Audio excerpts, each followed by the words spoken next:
Answering the question of why are we not opening Damascus Christian School when it's been observed that other Christian schools in our state are opening is one that has been difficult.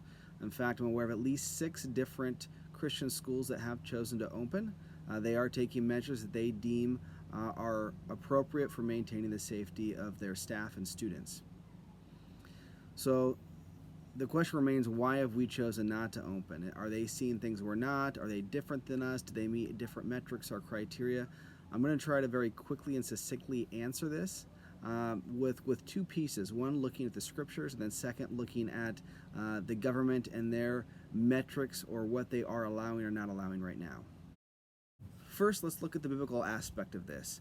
In Romans 12 and 13, and also in Titus 3, as well as other places in the scriptures, we are taught to submit to the authority that God has placed over us. We are told to submit to the authority unless we are asked to do something that goes against the scriptures or causes us to sin. At this point, the board of Damascus Christian School and the elders at Damascus Community Church do not feel we have been asked to do anything that's unbiblical or that we've been asked to sin. Even though we may not be thrilled or happy with the decision that the state has made or the Oregon Health Authority has made or the governor has made, we are still required, we feel according to the scriptures, to submit to their authority at this point. So look at the second piece, the legal piece. The government has been very, very specific in laying out what metrics you can meet to open. And at this point, very few schools can open. Of the 6 that I do know that are opening, I'm not aware that they meet any of those criteria. So let me kind of walk through very quickly what these measures are that say that we can't open. First, I had to submit a blueprint to the state that says what learning method we are using. You will notice a few paragraphs down that the Oregon Health Authority for our county clearly states that schools in our county have not met the metrics to open. Furthermore, I did follow up with this county official for the Oregon Health Authority and asked him personally, do we meet the criteria? Our school is this size, these are the measures we've taken, will we be allowed to open? And they said no. In fact, I even took it all the way up to the governor's office and laid out the same argument. I even asked the governor's office, can we meet as a faith-based gathering? And under Clackamas County, we can bring 50 people on campus at one time. That's for a faith-based gathering. The capacity or the limit is 50 people for any faith-based gathering. The only thing where that could bring that number down is if your space is too small.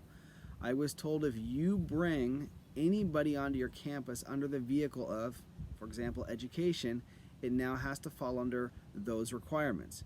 If we were to bring in people onto our campus for a business or for a restaurant, we would have to meet the criteria for a restaurant or business as well.